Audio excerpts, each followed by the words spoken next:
Hindi si Sir Romel Poblador. So, ayun sir, Magandang gabi sa iyo, Sir Mike. Michael magand Dalagan. Magandang magandang gabi sa gabi lahat po. ng sa lahat ng nakikinig sa iyo. Magandang gabi po. Yun, ano ba topic natin ngayon, Sir Romel? Marami, pwede natin i-topic yung mga lisensya, pwede nating i-topic yung mga bagong restriction code ngayon. O kung matatandaan mo, Sir Mike, 'di ba? Nakita mo sa video, may mga MMDA na napagkamalan nilang fake yung original na license. Yes, sir. Nakita mo ba 'yon? Mm, Oo, kasi isa, sa ano sa mga restriction code na bago. mm. Oo, dahil Tapos, diyan sir, sa restriction yun nga, napapagkamalan yung mga license na fake daw kahit hindi naman.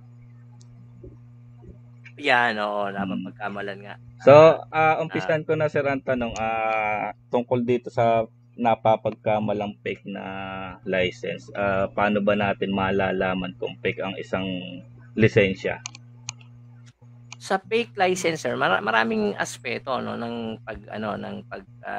pero alam niyo sa totoo lang, tanging LTO lang din ang merong kakayanan na sabi ng fake, okey? Although may mga meron tayong kakayanan na magsabi na or ma-determine pero visual lamang, okey? Mm. Oo. So, isa diyan, kapagka yung license, tinext mo sa LTO hotline nila yung 2600, yun, kapag walang record, okey, nakalagay dun, "No record found," ibig sabihin fake yung license. Mm. So, Isa hindi yan. hindi hindi dapat tayo mag-base, sir, sa sinasabi nila yung 'pag tinapatan ng flashlight ng cellphone, sir. Puwede rin ano, totoo naman 'yan, puwede rin Mm. basihan 'yon. Kaya lang may mga lumabas na parehas na rin ng quality ng totoong lisensya, 'yun ang nakakatakot niyan, Ah, oo. So, 'yun ang sa pag-text naman sa LTO, hindi rin 100% reliable yung 100%, ibig sabihin genuine na yung lisensya. Kasi posible, sir, ganito mangyari. Posible mm. na merong record, nakuha yung for example, ikaw 'di ba, legitimate yung license mo, tama ba? Yes, sir. Tapos yung license number mo, ipinost mo ngayon sa Facebook. Mm. Okay? Nakita ngayon ng publiko, pwedeng gayahin yon. Yung numero, gagayahin ko yung number mo, ilalagay ko sa fake license, and then, iba ang pangalan. Pag tinext mo yan sa hotline kasi hindi naman sinasabi yung name kasi bawal yon sa ating privacy law. Ang Mm. lalagay lang doon kung merong record o wala. Kung meron bang alarm o so kung meron bang record sa LTO, yun lang naman ang lalabas diyan. So malaki ang possibility na may mga ganyan pangyayari, Yung no? sinasabi mo, sir, na true text verification, saang number siya pwedeng i-text? Ito ay regular load, sir. Halimbawa, for example, ita-type mo diyan capital letter LTO space, then ita-type mo yung license number code mo, yung DLR number mo, Mm. yung DL number mo, yung driver license mo na numero na nandyan, no? Yung nakalagay dyan ay sometimes D14 tapos blah blah blah blah, lalabas yan. Through Okay? anong number, sir? 2600. Kaya ganito yan, no? LTO space license space plus yung number ng ID number mo. Mm. Yun, tapos So, two and then six 2600. yun. Lalabas may return message.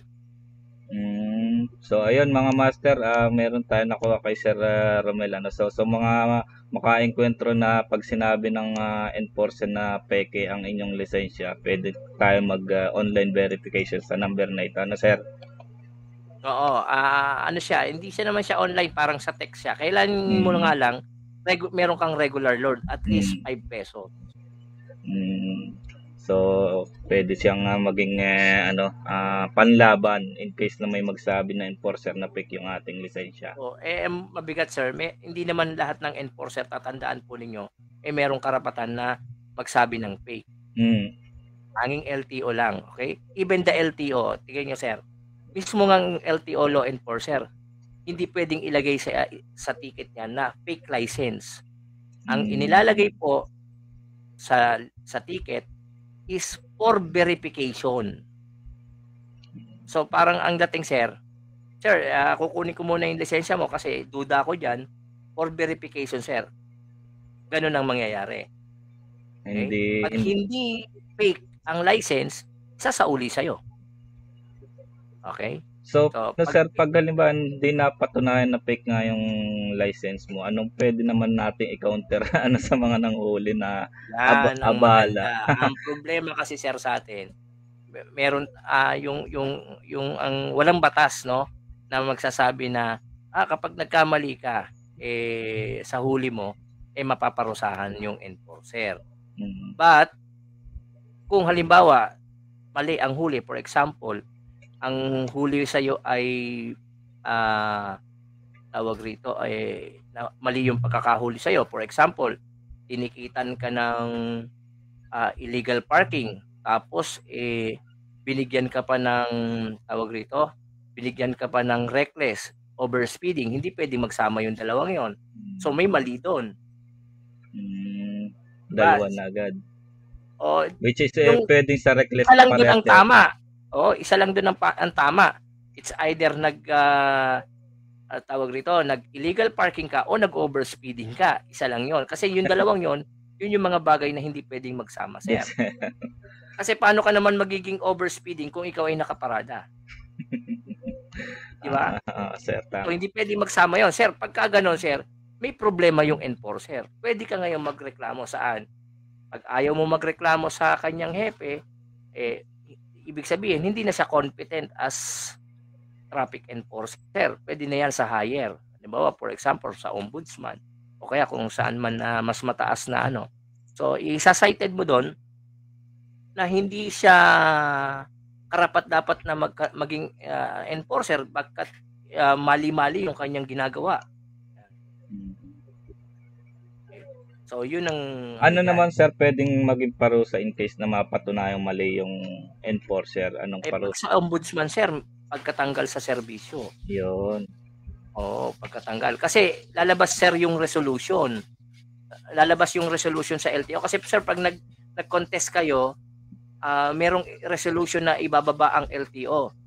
It's either mali ang huli o hindi. Ibababaan ka ng resolution yan. Sasabihin, eto sir, mali ang huli ng enforcer. Magiging evidence mo yon na talagang itong enforcer na to, yung piece of paper na ibibigay sa ng LTO, adjudicator, yun yung magiging basehan mo para ireklamo.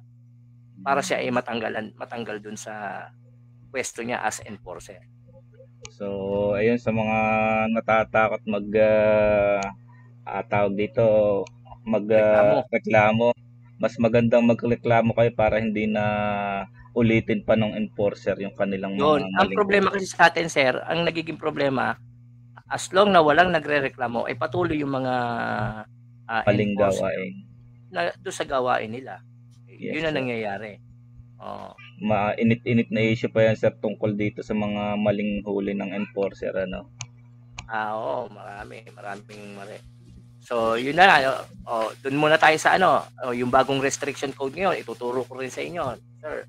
Sige, sir. Para hindi masyadong lumayo. Yung bagong restriction code ngayon, kung dati meron tayong tinatawag na 1, 2, 3, 4, 5, 6, 7, 8. Ngayon, sir, iba na. Okay? Letra na. At saka kung dati, restriction code ang tawag ng LTO, ngayon, driver's code or driver license code. DL code kung tawagin. Okay. So ano naman yung DL code? Yung DL code, kung dati sa di ba sir, ang number 1 dati, yung ito ay para sa motorsiklo at tricycle. Okay? Yes, sir. So kung para sa motor at tricycle dati, ngayon hindi na pwedeng sa bagong sistema ngayon ng driver license code, kung ikaw ay marunong magmotor, ang restriction mo ay letter A, motor lang. Hanggang motor ka lang, sir.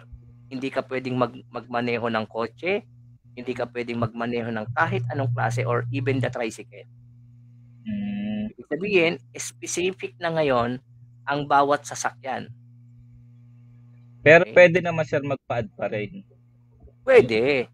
Kung pwede ka magpa-add, sir, kung mapapatunayan na ikaw ay totoong marunong. Paano mapapatunayan? Isa sa mga patunay ay ang pagpunta mo sa driving academy or additional license code. Okay?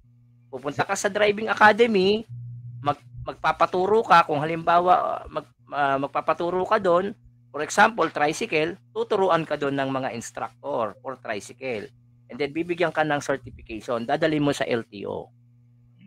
So certification ng driving academy bago ka madagdagan. Yes, bago ka madagdagan. Kasi katunayan na nag-aral ka. Kasi pero unlimited yun, sir. Unlimited pa rin yun kung hanggang saan ang kaya mong idagdag. Yes, hanggat saan ang kaya mo. Gusto mo mang truck, hindi mag-enroll ka sa truck. Gusto mo ng van, mag-enroll ka sa van. Which is iba't gusto ibang mo pang delivery. Iba't ibang code yun, sir. Iba-ibang code yun. Okay, ito ang letter A is for motorcycle only. Nakalagay doon, indicated din doon kung automatic and manual. Okay? So, kung ikaw ay manual, huwag ka nang kabahan na magmaneho ng automatic. Carry niya yung automatic. Okay? Carry niya yung automatic. Okay? So, kung meron kang manual na motorsiklo, pwede kang magmaneho ng manual and automatic. Hindi ka dapat hulihin. Kung ikaw naman ay tricycle, letter A1. Okay? Yung A1 for tricycle only. Ngayon, gusto mo dalawa, di mag-enroll ka sa A at saka mag-enroll ka sa A1. Para dalawa yung restriction mo. Meron kang restriction, meron kang license code para sa motor at meron kang license code para sa tricycle. So, magkaibang enrollment, sir. Kung gusto mo ng car, another enrollment uli sa driving school for car. Gusto mo ng van, another enrollment uli sa van. Okay? So, ganun na ngayon, sir.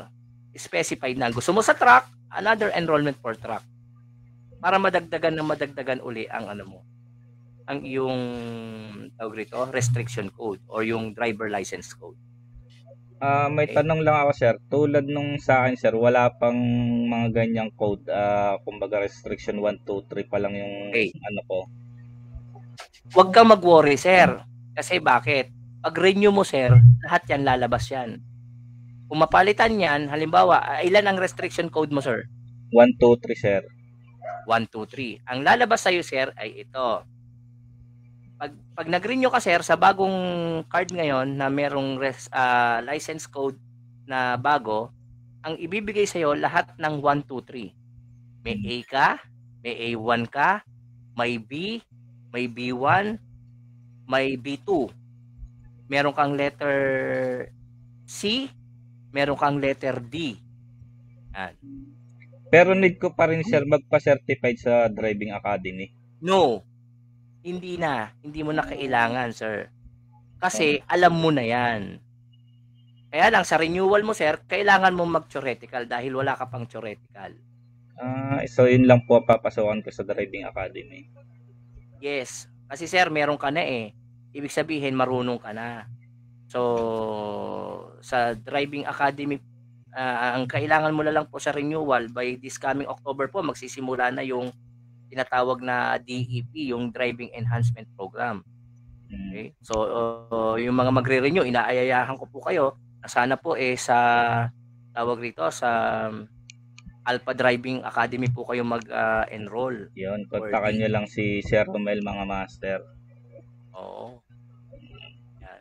So sa mga may So, katanungan regarding sa mga driving license code na bago ngayon, kontakin nyo si Sir Romel, or kung halimbawa papasok kayo na may requirements na hinihingi si LTO regarding sa renewal, andyan si Sir Romel para i-assist tayo. i-assist ko po kayo mga master. Okay. Yan po. So, yan po yung yung bago ngayon, no? Which is minsan ayun, ang problema sir, ito. May mga bago nang lumabas na license, yung mga enforcer pa natin hindi pa rin updated. Hindi pa aware. Ano yun? Yun ang mabigat. Hindi pa sila na-update doon sa bagong natin. Kaya minsan nagkakaroon ng problema sa kalsada dahil yung pong may mga local enforcer tayo, sa totoo lang hindi naman po nila lahat, meron pong silang hindi pa alam in regards po sa mga pagtingin ng lisensya, pagbibigay ng violation. Yun po ang nakakalungkot po niyan. Tama, sir. Madami pa ring enforcer na hindi aware sa mga batas na pinatutupad nila. Sir, may nagtatanong sa comment section natin. Sige sir. Sir, tanong, Master, may question ako about sa ORCR ko. Ang expiration kasi na naka-indicate sa OR is November, pero ang end number sa plate ko is 4. Ano ba ang susundin ko? Nasa papel ba o yung sa plaka? Okay. Base po sa batas natin, under the Republic Act 4136, kung meron ng plate number, yung plate number na po ang susundin. Okay? Kung ito po yung legitimate na plate numbers. Pero, for example, anong pong number nung kanya, last digit po niya? 4, sir. Or, April po. Sa April, kailangan niya pong magtungo sa LTO to update yung kanyang registration. Okay? So, yun po ang susundin po, yung plate number po. Okay. Shoutout kay Beer Sanlago, ang nagtanong sir ng sinagot niya. Okay. Tapos sir, itong isang pang comment sir. Good day po. Tunay po ba na 10 years na ang validity ng license pag walang huli? Yes po, totoo po yun. Itinuturo na po namin yan sa Driving Academy po, ng Alpha Driving Academy, na yung tawag rito, yung pong 10 years validity. Ganito po yan, ang tayo po ngayon ay meron tinatawag na merit or demerits. Okay? Paano yon? Paano ka magkakaroon ng 10 years? Kailangan 0 ang iyong traffic violation. 0 rin dapat ang iyong wala ka rin dapat accident. Okay? So mahalaga na dapat mapanatili mo yung magandang record mo. Kapag wala kang record sa LTO, wala kang record na aksidente, siyempre as a reward ng LTO, bibigyan ka po ng 10 years validity. Medyo mahaba-haba yan, maganda-gandang yan. Programa ng LTO yan. Medyo kahit pumunta ka siguro ng abroad, pagbalik mo meron ka pa ring license. Kailan ang start dito, sir? So yan po. Actually, sir, nag-i-start na yan. Nagsisimula na yan, sir. Once na mag-renew ako, sir. Na po yan. Once mag-renew ako, pwede na. Yes, pwedeng magsimula po yan, So, ano po ba yung inyo? Ang inyo po ay kailangan yung bagong kasi po yung sa inyo ay luma pa ring restriction code, tama ba? Yes, sir. Isa pang isa pang renew, sir. Sali ka na. So isa pang 5 years. Okay. Sige, sir. Maraming salamat kay Jenny Garces sa tanong na yun, mga master. Ito, sir, may isang tanong pa dito, sir. Galing din sa ating manonood. Magtatanong lang po ako, nakabili po yung kaibigan ko ng motor. Ipinarehistro na rin po niya, year model 2019 po yung motor ng kaibigan ko. Tapos nalaman namin na may nakarehistro din po na TMX 155 year model 1994. Pareho din po sila ng plaka. Ano po ang dapat namin gawin? Ayun sir, i-report agad po yan sa Highway Patrol. Okay, sa HPG, sa Highway Patrol Group. So sa pinakamalapit. Yan po ay tinatawag natin na doble plaka or kambal plaka. Hindi po, isa po diyan ang peke. So para po natin titignan po yung engine number, i-report po kagad yung ganyan po yan, no? Marami ng ganyan, yung pong mga, for example, ito po binili mo. Okay? For example, nabili mo siya, tinext mo sa LTO na no alarm, no apprehension, may record, okay, pero hindi mo alam na karnap yung nabili mo. Bakit? Kasi may mga sindikato ngayon na ang ginagawa, kaya nilang ma-penetrate yung mga merong rehistro at gagayahin. For example, Montero, okay, gagayahin nila yung isang Montero na nakarehistro. Sir. Yun nga lang, sa pangalan mo na. Ang gagawin nila, or sa pangalan din nila, basta deed of sale lang. Kukunin doon sa pangalan, and then ibebenta sa'yo. So, ibig sabihin, yung identity ng isang sasakyan, ninakaw, inilagay dito sa karnap. So, posibleng ganun po ang nangyari. So, kaya minsan na rin na magtataka ka na dalawa kayong lumalakad-lakad diyan sa somewhere in Metro Manila, bigla kang padadalahan ng subpoena. Okay? Or bigla kang padadala ng kasi nag-traffic violation ka raw. Hindi ka naman umaalis. Nag-base lang sila sa plate number. Yun ang nangyari. Kambal yung plate number at nagkataon na ikaw ang nagayahan ng plate number. Kaya po dapat inire-report po yung ganyan. Okay? I-report po agad sa pinaka malapit na highway patrol upang malaman kaagad kung yung nasa kamay nila ang totoo ba o yun din ay yun yung pinaka original. So, ayun. Okay. Maraming salamat sa Romel. May follow-up question dito, sir. Ilang years po yung record na walang violations kapag mag-renew ng 10 years? 5 years po, 5 years. Yung 5 years po, yung bago ngayon. 5 years backward yung simula doon sa bagong licensor. Opo. Simula po doon sa bagong license, entitled po kayo na magkaroon po ng 10 years validity. Ayun, Sir Andrew. Balik ka ng 5 years mula doon sa bagong rehistro na ini-issue nila ngayon. License po. License yata yun.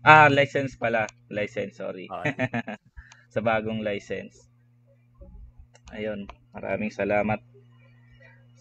Ito sir, may tanong pa rin dito sa ating mga viewers. Sabi dito, mga boss, tanong ko lang po, kapag nawala ba yung original CR ng sasakyan, paano makakakuha ng original copy ulit? Ano po ang process? Punta lang po sa LTO. Ano daw po ang process? Pag-file po kayo ng affidavit of loss. Affidavit of loss po. Ang proseso po, pupunta po sa LTO, and then kukuha po kayo ng affidavit of loss, notaryo, naka-notaryo po yun, and then pupunta po kayo sa record section. And then yung record section po ang magre-request ng panibagong babayaran lang po yung pinakadilaw. Kung kailangan po ang magre-request yung mismong may-ari. Okay? Yung mismong may-ari po ng sasakyan. So kung yan po ay lamang binili lang po ninyo, okay? Nabili nyo, tapos kailangan po niya ng deed of sale. I-present niyo po yung deed of sale na katunayan, inyo na po yan sasakyan na yan. Yan, maraming. So, yun po, i-report lang po yan sa LTO. Yan, sir. Maraming salamat sa tanong, Romar Cleto. Kay sir, may ba kayo additional na topic habang nagbabasa po ako ng tanong dito? Ayun, meron isang nag-viral, di ba? Pinakita ko sa iyo kanina. Yes sir, yung video. Sabi ko, yung video. Okay. Yung viral is parang ganito. mahaba yung traffic doon, tapos merong U-turn, di ba? May U-turn slot. And then nakalagay doon no swerving. Sa EDSA, Ano sir. ba yung swerving na tinatawag? Kasi may mga traffic cone na doon eh. Within the traffic, may mga traffic cone na naghahati, nagdi-divide doon sa papasok sa loob ng U-turn slot. So dapat ang isang motorcycle rider o kahit sinong sasakyan, hindi ka pwedeng sumingit doon sa nakapila. Tama ba? Dapat pumosisyon ka doon sa kahuli-hulihan ng pila ng mga yung mag-U-turn. Yun ang tamang gawain.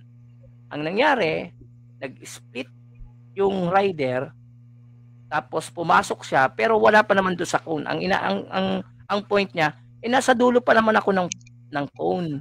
Hindi pa naman ako pumasok at hindi naman ako nagpa-shoot doon sa mga cone. Hindi, ganun pa rin po 'yon. Swerving pa rin po 'yon, matatawag. Kasi hindi po kayo pumila. Okay? So nakita po doon na hindi nga pumila, na nag-count na nag-overtake siya doon sa makahabaan ng mga nakapila, makukonsidered po as ano po 'yon, yung viral video na 'yon, na tama po yung enforcer. Yung tama po yung huli. Na nilagay niya po doon, disregarding traffic sign.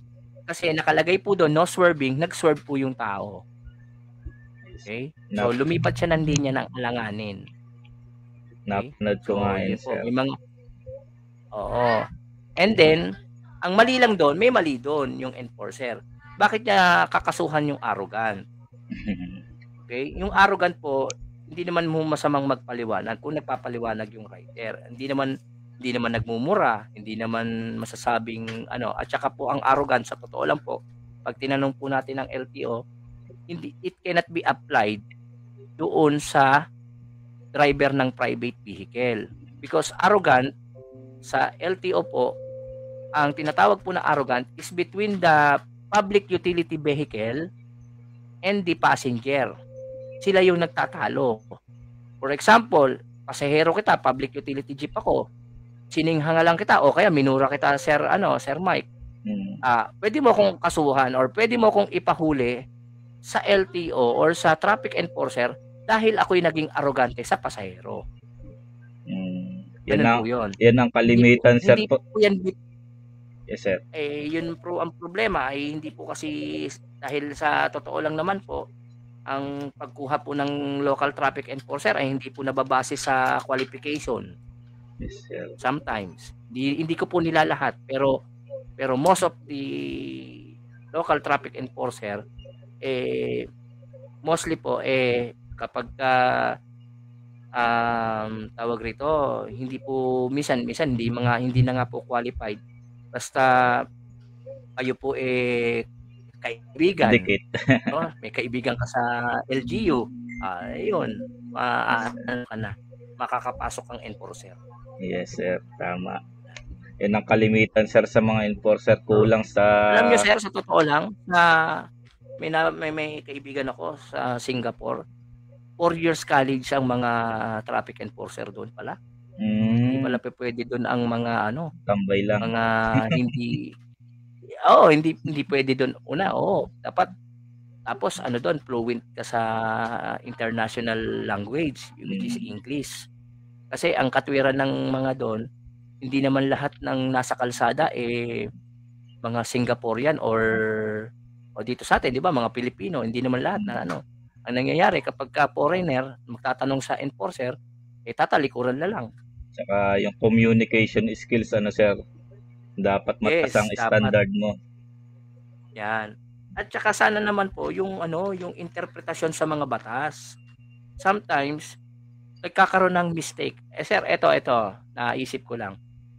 Maraming hinuhuli ng modification just because iba yung itsura ng muffler, hindi original pipe or hindi original na muffler. Ngayon,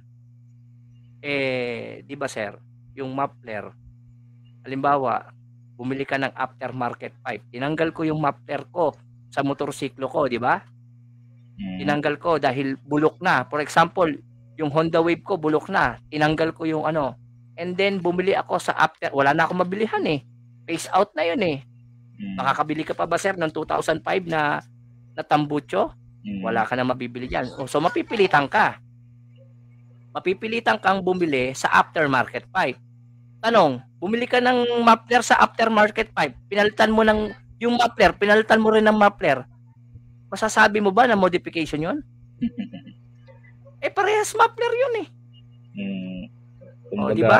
Consideration ang wala sa iba na sir. Hindi po totoo yung sinasabi na kailangan at is where is yan. Kung ano yung inilabas sa kasa, yun na yan. Hindi. Merong phase out po eh. May phase out eh. Paano mo masasabi yan? Halimbawa, yung bumbilya, sir. Halimbawa, yung bumbilya ng motor mo, power ply ang tatak. Pero ang kanyang wattage is 35 watts. Bumili ka ng GE. Pinalitan mo, pero 35 watts din. Iba lang ang brand. Makukonsidered mo ba na modification? Regarding naman sir sa pagpapalit ng mga parts ng motor or ng sasakyan, pag nagpalit ba sir ng mga parts, kailangan ba talagang ipa-register yan sa LTO na kailangan nilang malaman Hindi, sir eh. Hindi sir, ganito yan sir.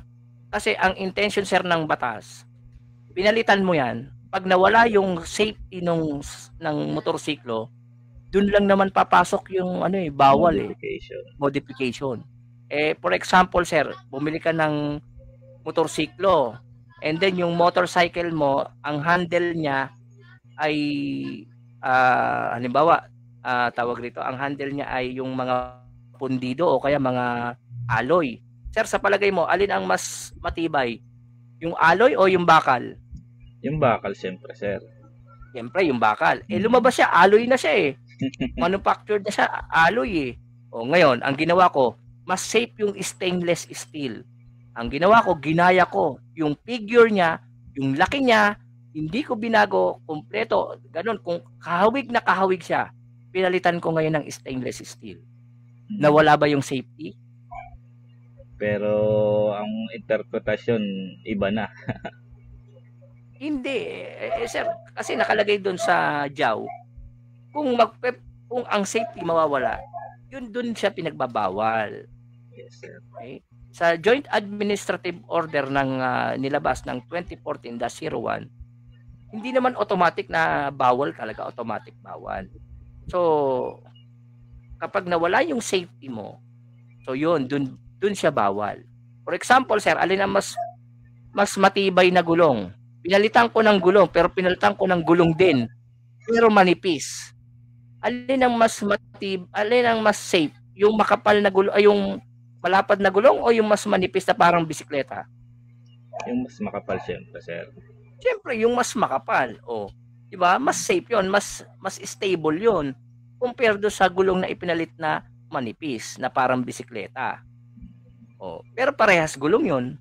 So, halimbawa, sir, na maka-encounter kami ng ganyang huli, kumbaga modification, pero hindi naman nabawas yung safety ng sasakyan namin. Ano ba pwede naming maging depensa sa nanghuhuli sa amin? Kung sa LTO, sir, mabilis. Alam nyo po, ang pinakamabilis na usapin is about LTO. Kung makakahuli nga sa inyo, LTO, tapos na-i-contest nyo base sa inyong kaalaman, base sa inyong nakitang mga mabilis po yan. Pwede po yan makontest agad-agad. Ang problema po ay ito. Kapag nakahuli po sa inyo ay mga local traffic enforcer, sometimes po wala po silang traffic adjudication survey, traffic adjudication o yung tagapamagitan or yung tawag rito, parang fiscal, no? Yung adjudicator po parang fiscal yan eh. Siya yung nagre-review ng mga huli. Nire-review niya po yung huli. Titignan po niya kung merong reklamo. Pero kung wala po yan, tuloy po yan kahit mali yan, kahit hindi. So kailangan talaga, sir, merong dapat talaga complain. Okay? Dapat talaga may complaint. Pag nag-complain ka, sir, nakita, nabasa, meron kang puntos base sa iyong kaalaman at talaga naman, yun naman, mapapasawalang bisa po yung huli. Kaso, sir, based doon sa experience, Based dun sa Sa experience local, sir na ano, yun nga sir, sa local, based dun sa experience namin sir, nag-contest kami, bali yung head lang nilang humarap sa amin, which is ang naging hatol is babaan na lang yung huli. mm. Kasi nga sir, hindi sila sakop ng Republic Act 4136, which is the LTO. Yun ang ipo-point nila. Eh, hindi naman kami LTO, sir. Ba't mo, ang point nila, bakit, ang puntos ko rin naman dito, bakit yung ginagaya yung panghuhuli ng LTO? Tama sir. Di ba? Saan ba kayo kumuha ng batas ng ano, 'di ba? Republic Act 4136 din. So kung kayo ay manggagaya ng batas sa traffic, wala namang ibang may batas sa traffic kundi ang LTO lang. Hindi pwedeng gumawa ng sariling batas yung ano, halimbawa, ikaw babaguhin mo yung mga traffic sign, pwede mo bang baguhin yung traffic sign, local government? Bawal 'yun. Hindi pwede 'yun. Kailangan standard yung ano. Kailangan kasi yung mga local government, sir, kailangan sa susunod or mag-a-align dun sa national law. Hindi pwede kasing ma-supersede ng local ordinance ang isang national law. Yes, sir. Okay? Kaso So yan po yan. Hindi pwedeng malabong baguhin yan. mangyari For sir. example, ito sir ang pinakamagandang example. Sinabi ng national law under the Republic Act 10054. Helmet yan, di ba? Helmet. Mag-helmet ang mga riders. Tapos merong isang LGU na nagsabi bawal ang helmet dito. Contradiction na yan. Kinokontra niya yung national law. Bawal na po yan. Pwede na po kayong pumunta sa Congress, pwede kayong pumunta sa mga ano para tawag rito. Pwede kayong pumunta sa mga higher agency para ito for example, DILG, pwede kayong magreklamo sa DILG. Bakit ganito, sir? Malilito ang mga rider kasi sabi ng batas natin, sabi ng LTO mag-helmet tapos merong LGU na magbabawal. Contradiction na. Yan po yung mga pwede nating gawin. So, may katanungan pa ulit sir si Sir Andrew. Ito sir. Kasi po yung nabili ko na motor sa kasa, naibigay na niya sa akin yung ORCR ko nung time na nabili ko. Tapos, ang sabi sa akin ng kasa, pag kinuha ko na daw yung ORCR ko, ako na ang kukuha ng plaka. Hindi na daw sila. Paano ko po malalaman kung may plaka na ako at kung saan ko kukunin yung plaka? Okay. Kung naka-register po sa Region 4A, pwede po kayong magtungo sa Lipa, Batangas, sa regional office ng LTO. Doon po makikita. Lahat po ng plaka doon po tinitingnan kung sa Region 4A. Kung sa NCR naman po, pupunta po kayo sa regional office ng NCR. Doon din po lahat ng plaka. So sa mga regional offices po yung mga plate numbers na yan. So dadalhin nyo lang po yung ORCR, then mabay-verify na po kung meron po yung plaka o wala. So kailangan din nila itanong sa kasa nila kung saan naka-rehistro na sir. Hindi po, makikita yan sa ORCR nila. Saan makikita po yan sa OR at saka sa CR po, sa itaas. Nakalagay po dyan. Halimbawa po, Region 4A or Lipa Batangas, yan, mga ganyan. So, sa main lang sila, sir, pwedeng kumuha? Yes po. Okay, ang issuance of plate po kasi ay sa main office, sa regional office. Regional main office. Regional po. Kung halimbawa, Region 4A, sa Batangas nga po yun. Okay? Marami. So, sa NCR po, sa tabi yata ng Quezon, sa ano rin po yan, sa tabi lang po ng, tawag rito, ng sa may ano po, sa may East Avenue rin po yata yan, no? Sa National Capital Region. So, ayun, nasagot na yung tanong ni Sir Andrew Manaog. Ito pa, sir, may tanong yung ating viewers. Magandang gabi po, galing kay Darrell Rodrigo. Sabi niya, magandang gabi po, nakakuha na po ako ng medical sa LTO Pasay. Kaso bumagsak ako sa exam. Pwede ko po bang lumipat sa LTO na digital din yung exam? I-honor po kaya ng ibang LTO branch yung medical ko? Yung medical po pwede po kasi nationwide po actually po yan. Kaya po yan naka-system generated na po tayo. Kasi po to accept po ng ibang iba't ibang LTO offices.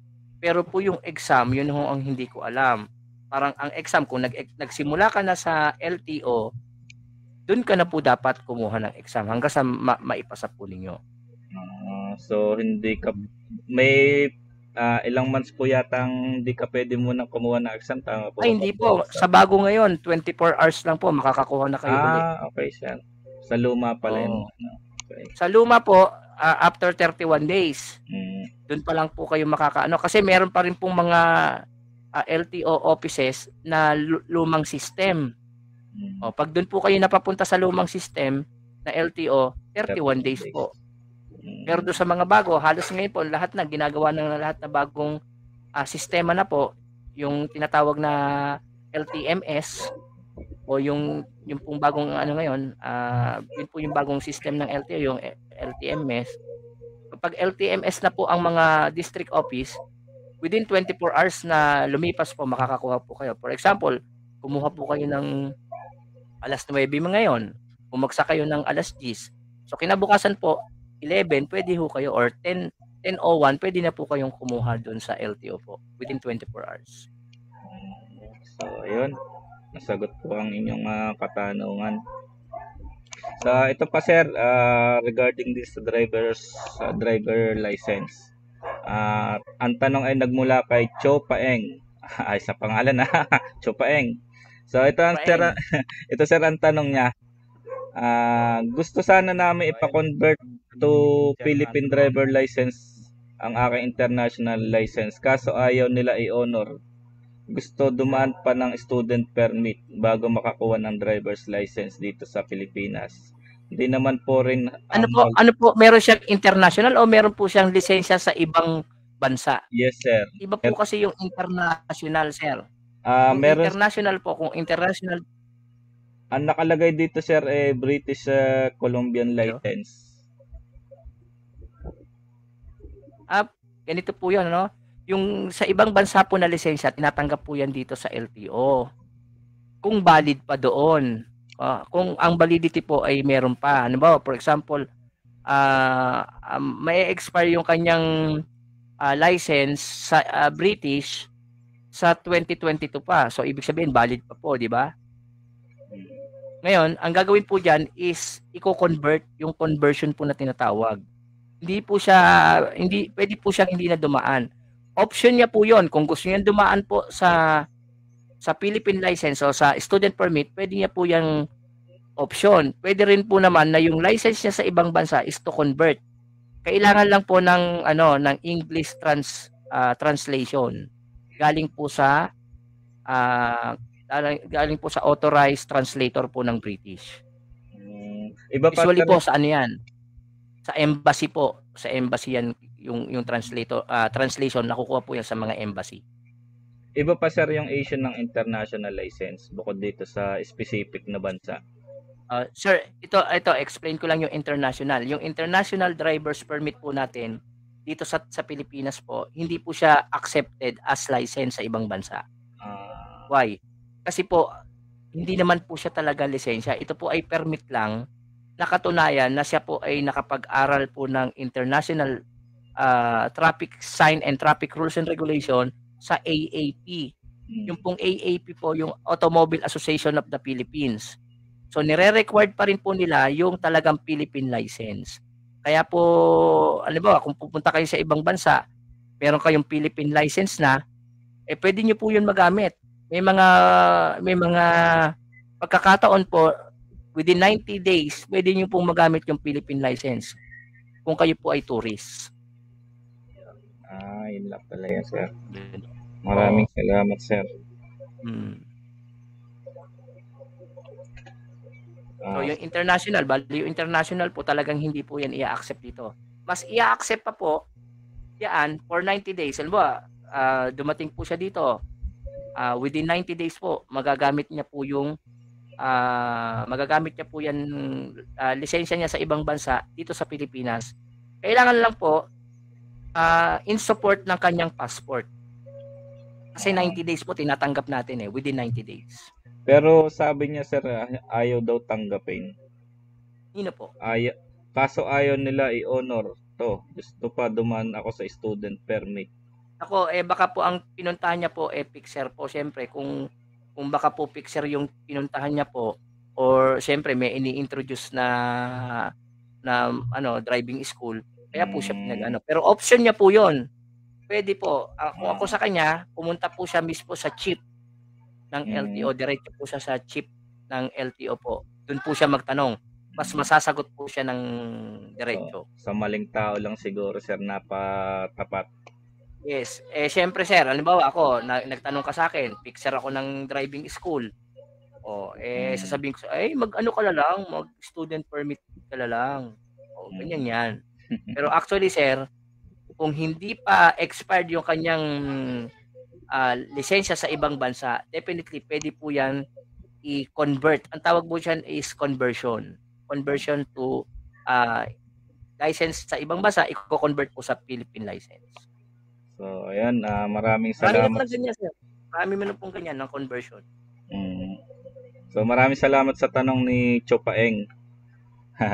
So, ito pa sir, tungkol naman to sa plaka. Ah, pag nawala po ba ang RFID QR code or sticker ng plaka ko, makakakuha po ba ulit ako? Nawala yung sticker, Yung QR bakit code kaya sir, nawala?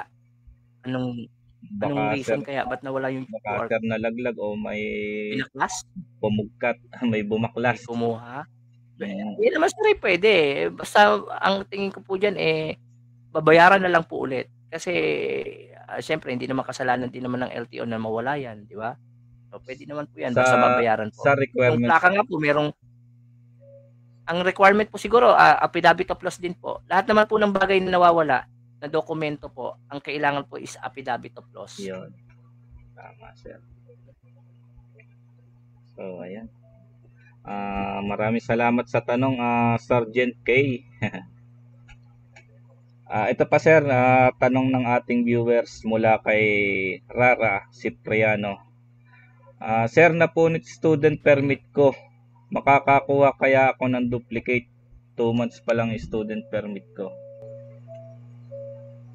Ano pong nangyari sa kanyang student Napunit permit? daw po. Nabasa, napunit. Napunit, okey. Puwede po, affidavit of loss din po 'yan, Mm, okey? so, Puwede po ganun 'yan. po eh. Ano lang naman po kasi ngayon ang mga student permit, kung titignan po ninyo sa po, parang Xerox copy, eh. So, mabilis po siyang i-print out, Mm, so, basta gano'n po. pag... Kaya lang siya may mga code. Hmm. Mm, yes, Basta sir. 'pag may nawala po, lang, affidavit of loss po dapat. Mm, basic requirements. Basic requirement po 'yan. Ayan. Mula naman sir kay No Bondok. Tanong lang po, pwede po ba tayo magpatong ng galvanized plate number sa original plates natin sa car? Ang pangit na kasi ng plate number ko, sobrang luma na. Wala pa duplicate. Pwede ko po bang patungan ng Yung galvanized? galvanize, ano bang kulay ng galvanize? Siguro po yung pinapagawa na modify plate. Parang hindi. Dapat yung original. So, eto may mga ganitong sitwasyon. Halimbawa, yung kanyang plate number po ay talagang dilapidated na, pwede niya pong mag-secure ng panibago. Ipapakita niya po na hindi na mabasa, hindi na pwede po 'yon. Okay? Kinukuha naman sir yung luma, ano? Yes, i-surrender niya po yung luma and then papapalitan niya po 'yon ng panibago. So, anong magiging violation sir pag halimbawa Dilapidated po. yun nga, Violation po 'yon. hindi May na mabasa violation po sir. 'yun. Hindi na mabasa.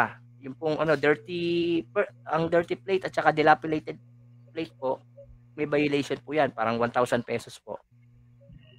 Pag pinatungan naman sir ng galvanize or minodify niya. Kapag po unauthorized po yung tampered plate, 5,000 po 'yon.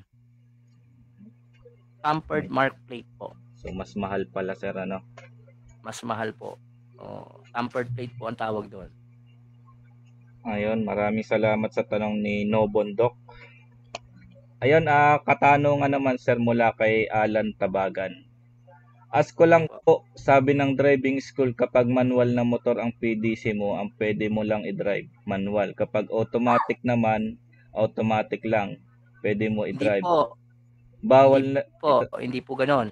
Kapag po kayo ay, as of now po ito, according po sa LTO, kasi kami po, wala pa naman pong memo na gano'n gano'n sa amin, pero hindi ko alam, baka usap-usapan po. Pero as of now po, tinatanggap po, kapag manual ka, pwede po kayong magmaneho ng automatic. automatic. Wala pa pong lumabas na memo na specified po na dapat ay manual o dapat ay automatic kung automatic. Wala pa pong lumalabas sa amin na dahil even sa lumang batas po, ganun pa po ang palakad. Hindi po natin alam sa mga darating, baka baguhin po. May naririnig po kami na parang gusto pong baguhin po talaga yan. Pero as of now po, wala pa pong order sa amin kasi kami pong mga driving school ang unang makakaalam niyan kung babaguhin po. Yes, sir. Tama. Okay. So, ayan, maraming salamat sa tanong, Alan Tabagan. So, may isang katanungan pa tayo galing kay Nicolas Sastre, sir. Tanong lang po, iba po ba ang panikit ng PNP o parehas lang din ng ticket ng LTO at HPG? Kasi sabi nila pag pulis nakahuli sa City Hall mo daw babayaran, yun kasi ang violation mo. Salamat po. Ganito po yan, sir. Yung mga local police po natin sa mga nasa istasyon po, sometimes po they are deputized by the municipality. So, di ba po, merong local traffic enforcer. Ang authorized lang po kasi minsan sa mga municipality yung mga traffic enforcer. Ngayon, para makapanghuli rin po yung mga pulis, kasi sa totoo lang po, kapag ordinaryong pulis lang po kayo, hindi po kayo pwedeng mag-confiscate ng driver license unless meron ka pong panikit. So, ang nangyayari po, yung ticket po ng PNP at sila po ay hindi naman deputized ng LTO, so sa munisipyo po yun, automatic sa munisipyo po yun, yung ticket. So, wag kayong magtataka kung may kaparehas ng panikit, ibig sabihin deputized yun, ano, sir? Pag deputized po ng LTO, iba po kasi yung dalawa pong klase ng deputized. Deputized by the LTO and deputized by the municipality. Ano po, ang police ay na-deputized by the municipality. Ang ticket niya po is traffic citation ticket or yung city ordinance. Opo, city ordinance yan. Pero kapag ang police po merong ID, kasi may mga police po na deputized, merong ID ng LTO, kulay blue. Okay? Tapos meron ticket. No? Ticket nakalagay po doon. Temporary Operators Permit, TOP. Ayan po. Okay? Sigurado po yan ay lihitimo pong enforcer po yan ng LTO or deputized ng LTO. So, sa LTO po ang tubos nun, sir? Oh, yes. Okay. Ito tip ko lang din. Kung kayo po ay mahuhuli, sakaling mahuhuli, dapat basahin po ninyo kung sino yung nakapirma doon sa ticket. Kasi bawal po, halimbawa, for example, ako po yung police or deputized traffic enforcer, deputized ako ng LTO, ano? Tapos off duty ako. For example, police ako, off duty ako. Ang ginawa ko, sinabihin ko sa kabady ko na susunod sa akin, buddy, ito yung ticket ko sa LTO. Para meron kang matikitan mo yung ito, papahiram ko sa iyo. Kailangan po tugma yung ID ng LTO, okay, doon sa taong nanghuhuli. At yung ticket, tugma rin dapat doon sa taong nanghuhuli. So, pagka hindi po yan, tugma, yan tatlong yan, magkakaiba. Nasa si SPO 10 na ganito. Pwede mong tanongin, sir, ang nakalagay dito sa ticket SPO 10. Bakit pagdating diyan sa sa ID mo. Ticket sa nameplate po ninyo iba. Hindi po kayo to kung nasa ticket. Mayroong problema. May mali po doon. So, pwede kong hindi sir tanggapin yun. Yes, pwede kang mag-contest. Kung ipipilit nila, Huwag ka naman ano, pero pwede kang mag-contest. And then, pwede kang mag-file ng administrative case doon sa police na ganon. Okay?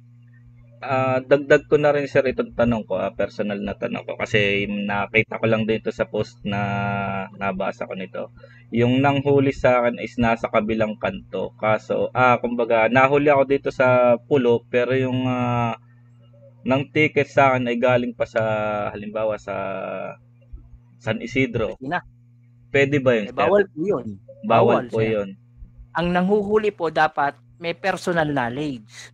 Ngayon, kung magkadikit sila, magkabady, hinuli ka ng kabady, ay yung kabady mo, pwede po yun kung magkadikit. Magkadikit na magkadikit.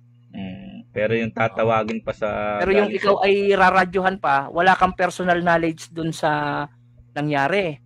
Tapos titikitan mo, ay bawal po yun. Hindi po yun katanggap-tanggap. So, pwede ko ulit i-contest yun, sir?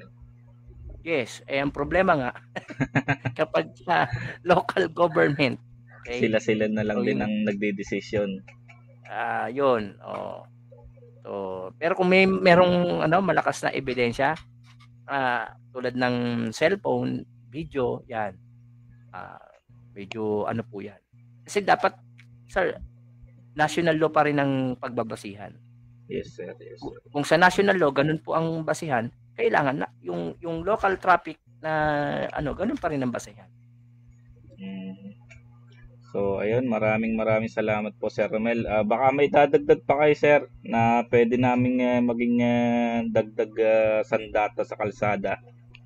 Yun, kung kayo ay mahuhuli, so sa mga highway natin o sa mga sa kalsada, so make it sure na equip kayo ng knowledge. So una, pwede kayong humingi ng hindi mission order yung hinihingi.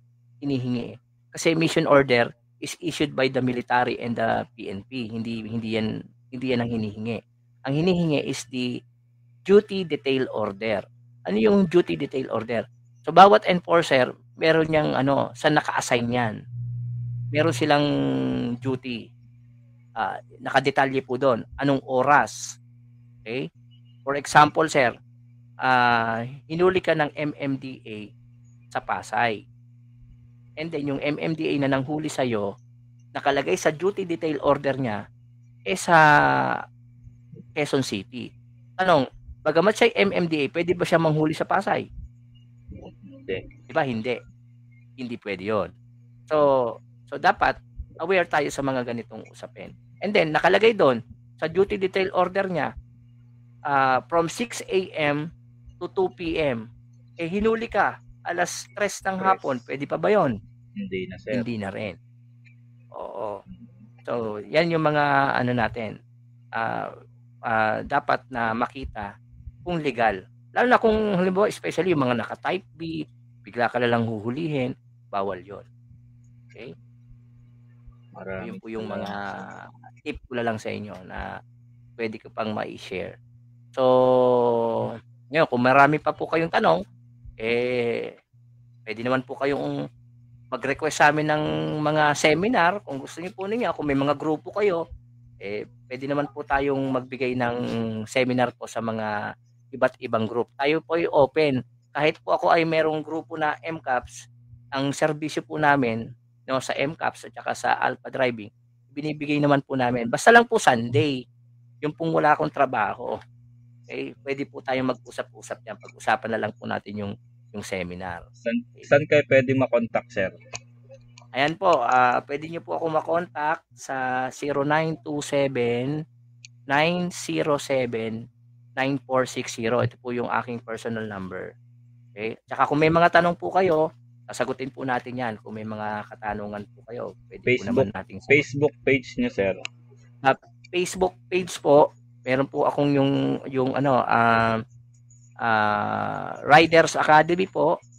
Type nyo lang yung Riders Academy, lalabas po yung aking profile picture. And then sa Facebook account ko po, pwede rin, Romel Garcia Poblador po.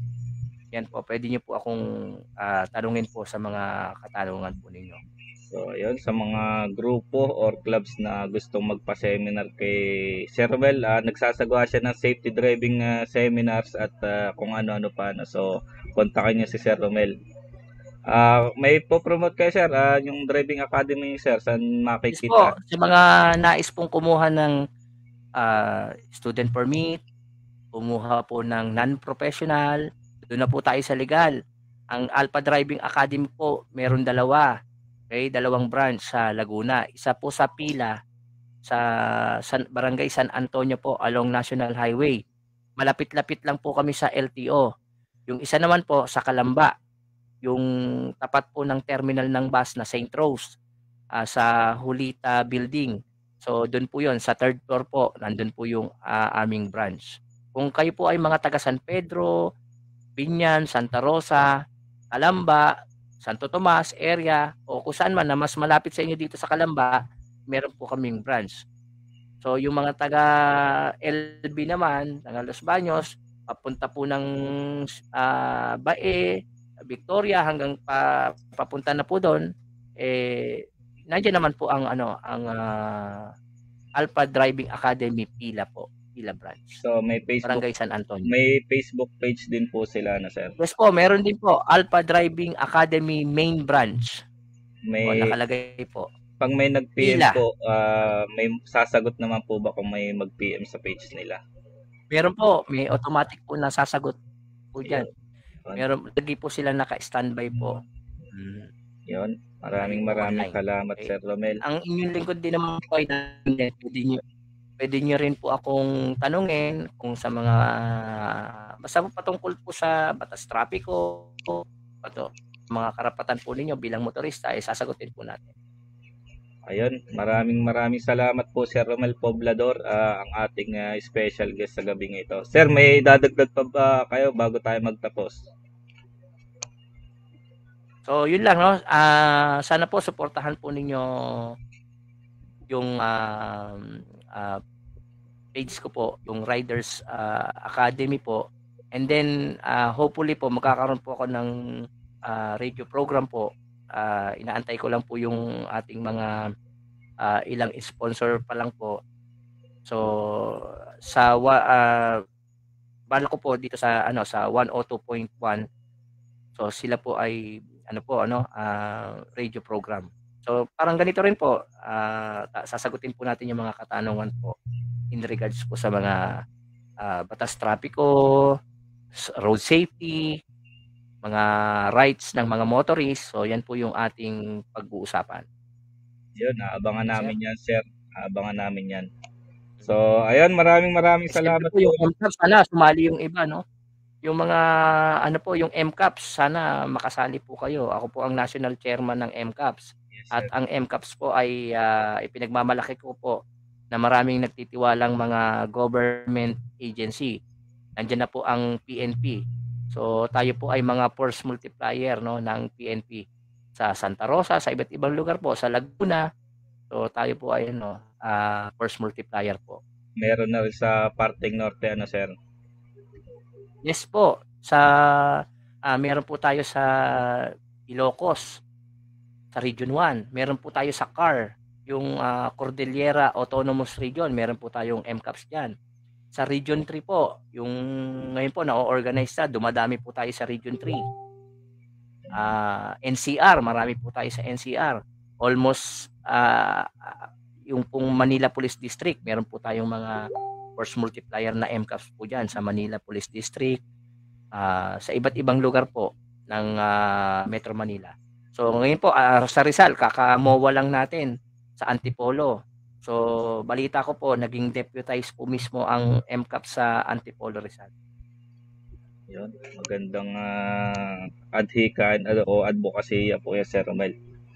Ayun, hanggang dito na lang po tayo, Sir Romel, at maraming salamat po sa pag-guest dito sa ating channel, At supportahan po natin yung Facebook page ni Sir Romel at yung kanyang driving school. Kung meron kayong katanungan pa, kontakin nyo na lang po siya sa page niya.